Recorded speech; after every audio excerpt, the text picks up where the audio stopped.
Charsadda Zabita Khan هغې په خصوصي حکم باندې چې د نارکاټکس چې مختلف قسمه منشیات د هغې خلاف کمپین هدایاتو موافق زمونږ په شبقدر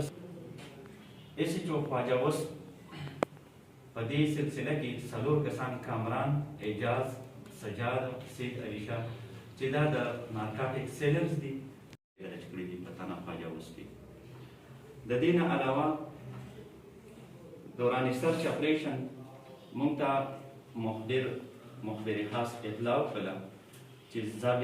زابطه خان ولد محمد اکبر ساکني شهباز خان کورونه د دې څو ایکسپلوزیو مواد دي هغه په یو ځای کې ښخ کړي دي په هغې باندې مونږ د جناب ډي پي او صاحب یو ټیم تشکیل کړو زما په قیادت کې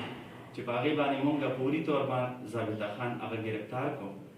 او بیا د هغې سرسري انټاروګیټ کړو د هغې په نشاندهۍ باندې ستاسو وړاندې دا درې چې کوم دی 3 عدد RPG-7 سره چې کوم مواد هغه